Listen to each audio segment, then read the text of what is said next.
स्वर्ग की कहानी। ये कहानी शुरू होती है बालाजी के विचारों से। बालाजी धरती पर रहने वाले लोगों को देखते हुए स्वर्ग में विचरण कर रहे थे। धरती पर रहने वाले लोगों के कर्म को देखकर बालाजी के मन में कर्मों के फल और पापों के दंड को लेकर विचार आए। अपने इन्हीं विचारों को लेकर वो ब्रह्मा जी के पास जाते हैं और ब्रह्मा जी से पूछते हैं कि हे ब्रह्मा जी, यदि बुरे कर्म करने वाला इंसान अच्छे कर्म करने लग जाए तो क्या वो अपने पापों से मुक्त हो सकता है? क्या वो अपने पापों से मिलने वाली सजा से बच सकता है? तब ब्रह्मा जी ने बालाजी के इन सवालों का जवाब देते हुए कहते हैं कि हाँ भी और नहीं भी। हाँ का मतलब ये है कि अगर कोई इंसान अपने किए गए पापों से मुक्ति पाना चाहता है तो उसके लिए उसे निस्वार्थ भाव से अपनाया गया दान, पुण्य, धर्म और भक्ति का रास्ता सबसे उत्तम होता है। अगर इंसान दिल से अपने पापों का पश्चाताप करते हुए निस्वार्थ भाव से दान, पुण्य, धर्म और भक्ति का रास्ता अपनाता है तो वो उस जन्म में अपने मिलने वाले पापों के दंड से मुक्त हो सकता है। इससे उस इंसान के किए गए पापों की सजा कुछ कम जरूर हो जाएगी, लेकिन पापों का दंड तो जीवन काल में भोगना ही पड़ेगा। किंतु कुछ जघन्य अपराध यानी घोर पाप ऐसे होते हैं जिनका दंड शारीरिक एवं मानसिक रूप से होना होता है। सिर्फ इस जन्म में नहीं बल्कि आने वाले एक या कई जन्मों तक करने पड़ते हैं। यानी इंसान के कर्म कभी पीछा नहीं छोड़ते। तो ऐसे में अगर इंसान दिल से अपने पापों का पश्चाताप करते हुए उसी भाव से दान, पुण्य, पशु पक्षियों तथा लाचार इंसान एवं जानवरों की सेवा, धर्म और भक्ति का रास्ता अपनाते हैं तो आगे के जन्मों में पिछले वाले जन्मों के घोर अपराधों की सजा भोगना नहीं पड़ता। यदि वो अपनी पूरी उम्र श्रद्धा और विश्वास से ईश्वर की भक्ति में और उन्हें कर्मों में लगा देता है तो वो अपने पापों से सदा के लिए मुक्त हो सकता है। पूरी श्रद्धा से की गई भगवान की भक्ति और निस्वार्थ भाव से अपनाया गया दान, पुण्य, धर्म और भक्ति में इतनी शक्ति होती है कि इंसान मोक्ष तक प्राप्त कर सकता है। और नहीं का मतलब ये कि अगर वो इंसान दान, पुण्य, धर्म और भक्ति का रास्ता या कोई भी अच्छा कर्म निस्वार्थ भाव से ना अपनाकर किसी स्वयं के मकसद को पूरा करने के लिए या लालच से अपनाता है तो इसे दिखावा बोला जाता है। ऐसा करने से उसे उसके पापों से छुटकारा कभी नहीं मिल सकता। अपने पापों से कभी मुक्त नहीं हो सकता। इंसान के द्वारा किया गया अपराध और पाप उसका अगले कई जन्मों तक पीछा नहीं छोड़ते। तब ब्रह्मा जी बालाजी को इसी पर आधारित एक सच्ची कहानी सुनाते हैं। एक गांव में एक सूट नाम का इंसान रहता था। वो गलत लोगों की संगत में आ जाने की वजह से डाकू बन गया था। वो लोगों को मारकर अक्सर उनका धन लूटा करता था। एक दिन डाकू जंगल से होता हुआ सड़क की ओर जा रहा था कि अचानक एक नाग नागिन का जोड़ा डाकू के रास्ते में आ जाते हैं। डाकू को देख नाग नागिन अपनी रक्षा के लिए अपना फन फैला देते हैं। डाकू घबरा जाता है और अपनी बंदूक उन नाग नागिन पर तान देता है। ये देख नाग नागिन क्रोधित हो जाते हैं और उस डाकू पर हमला कर देते हैं। डाकू अपनी जान बचाने के लिए 2 कदम पीछे हटता हुआ नागिन पर गोली चला देता है।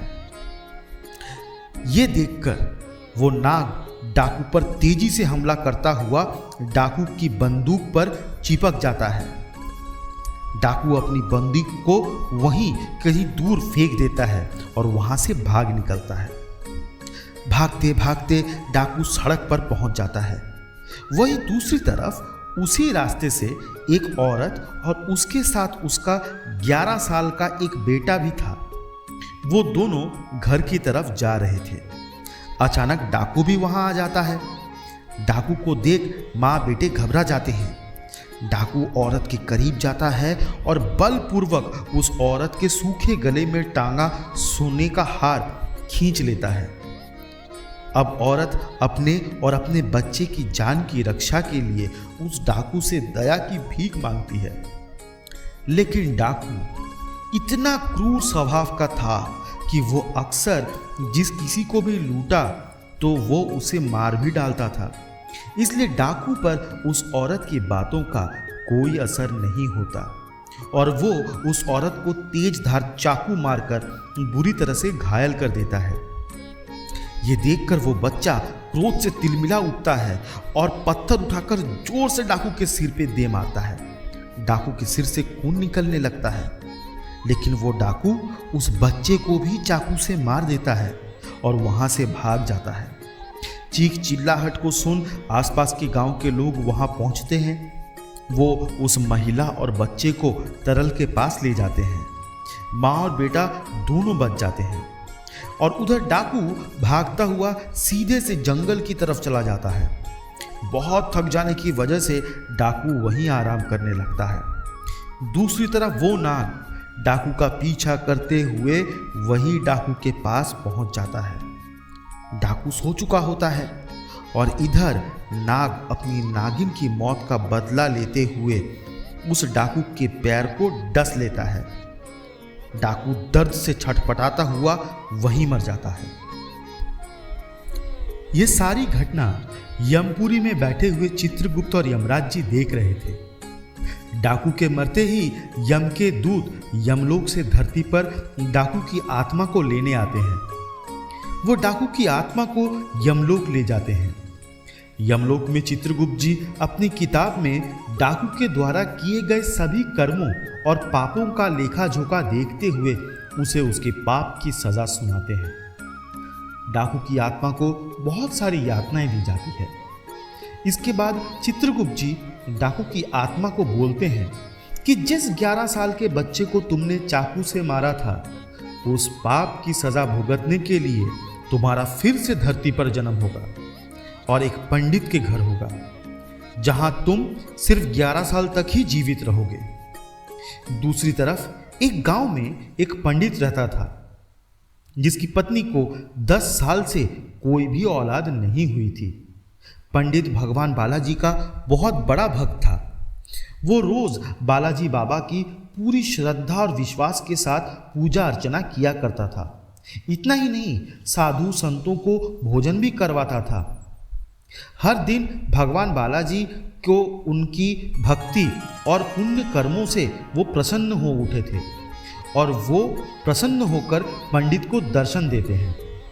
पंडित भगवान बालाजी के दर्शन पाकर बहुत प्रसन्न होता है। भगवान बालाजी बोलते हैं कि तुम्हारी सच्ची भक्ति से मैं बहुत प्रसन्न हूँ। बोलो, तुम्हें क्या वरदान दूं? पंडित एक पुत्र की मांग करता है। भगवान बालाजी तो अंतर्यामी थे। वो भूत भविष्य पहले से ही जानते थे कि पंडित क्या वरदान मांगेगा। इसलिए उन्होंने पंडित को पुत्र देने का वरदान देने से पहले ही ये बता देते हैं कि यह पुत्र सिर्फ 11 वर्ष के लिए ही जिएगा, उसके बाद मर जाएगा। ये जानने के बाद भी पंडित कुछ नहीं बोलता है, क्योंकि उसे अपनी भक्ति पर पूरा विश्वास था कि भगवान अपने भक्त के साथ कभी अन्याय नहीं होने देंगे। ये सोचता हुआ पंडित पुत्र का वरदान मांग लेता है। भगवान बालाजी पुत्र का वरदान देकर वहां से गायब हो जाते हैं। अगले 9 महीने बाद पंडित के घर पुत्र का जन्म होता है। ये बात पंडित को तो पता ही था कि उसका पुत्र 11 साल से अधिक नहीं जिएगा, लेकिन उसके बावजूद भी वो प्रसन्न था। ये बात पंडित के घर में किसी को भी नहीं पता थी और ना ही पंडित ने अपने घर में किसी को बताया था। ये वही डाकू है जिसने 11 साल के बच्चे को चाकू से मारा था और अब एक पंडित के घर पैदा हुआ है जो कि सिर्फ 11 साल के लिए ही जिएगा। इधर पंडित अपने बेटे को धर्म, कर्म, पूजा, भक्ति की सभी शिक्षाएं दे देता है। पंडित अपने बेटे का नाम बाला रखता है। देखते ही देखते दिन बीतते गए। बाला को 11 साल पूरे होने में सिर्फ 1 महीना ही बचा था।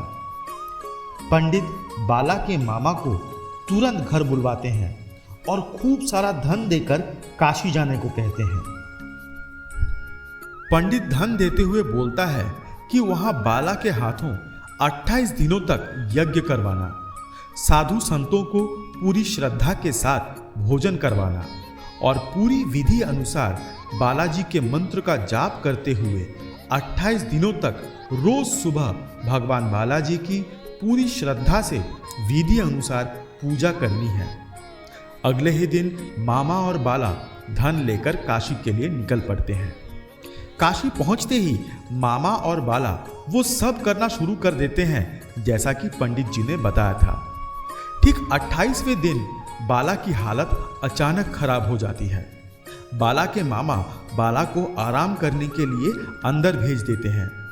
बाला के मामा जब सब साधुओं को भोजन करवा के शाम को बाला के पास वापस लौटते हैं तो बाला मर चुका होता है। ये देख बाला की मामा जोर जोर से रोने लगते हैं। इतने में यमलोक के दूत बाला की आत्मा को लेकर यमलोक पहुंचते हैं। यमलोक में चित्रगुप्त जैसे ही बाला के पाप पुण्य के हिसाब का किताब खोलते हैं तो चकित रह जाते हैं और जोर से बोल उठते हैं, असंभव, अद्भुत। ये 2 शब्द बोलते ही चित्रगुप्त कुछ देर तक चुपचाप शांत खड़े रहे। फिर कुछ देर बाद चित्रगुप्त ऊंचे स्वर में यमदूतों को आदेश देते हैं कि तुरंत अभी के अभी बाला की आत्मा को बाला के शरीर में डाल कर आओ। जब दूत बाला को उसके शरीर में पुनः डाल देते हैं और बाला फिर से जी उठता है। अचानक ये चमत्कार देख कि बाला के शरीर में हलचल हो रही है, बाला के मामा की खुशी का ठिकाना नहीं रहता। वहां यमलोक में इस बात को लेकर यमराज चित्रगुप्त से सवाल करते हैं कि यह कैसे हुआ। तब चित्रगुप्त जी बताते हैं कि जब मैंने किताब खोली तो उसमें बाला के द्वारा किए गए पुण्य कर्मों, भगवान बालाजी की आराधना और हवन जैसे शुभ और भक्ति की शक्ति से बाला की कुंडली में जो उसके पिछले जन्म के पापों की वजह से मृत्यु का योग बना था, वो योग खत्म हो चुका था। इसी के साथ बाला की पुण्य का लेख सबसे अधिक था, जिस वजह से बाला की उम्र बढ़कर 90 साल हो चुकी थी। इस वजह से मुझे नियमों का पालन करते हुए बाला की आत्मा को पुनः बाला के शरीर में भेजना पड़ा। इधर बाला के मामा पूरे हर्षोल्लास के साथ आंखों में खुशी के आंसू लेकर बाला को लेकर घर पहुंचते हैं। तो बाला को जिंदा देख बाला के पिता इतना खुश होते हैं मानो उन्हें नया जीवन मिल गया है। तब बाला सबको वो सब बातें बताता है जो उसके साथ यमलोक में हुआ। यह सुन सभी का भगवान के प्रति श्रद्धा और विश्वास और बढ़ गया। इतना बोल ब्रह्मा जी अपनी कहानी समाप्त करते हैं। अब बालाजी को अपने सभी प्रश्नों का उचित जवाब मिल चुका होता है। तो देखा दोस्तों, हमें इस कहानी से बहुत कुछ सीखने को मिलता है। अपने जीवन का उद्धार चाहते हैं तो हमेशा प्रभु की भक्ति करो, निस्वार्थ भाव से लोगों की सेवा करो और कभी किसी का बुरा मत करो। बालाजी आपकी मनोकामना पूर्ण करें। जय श्री बालाजी।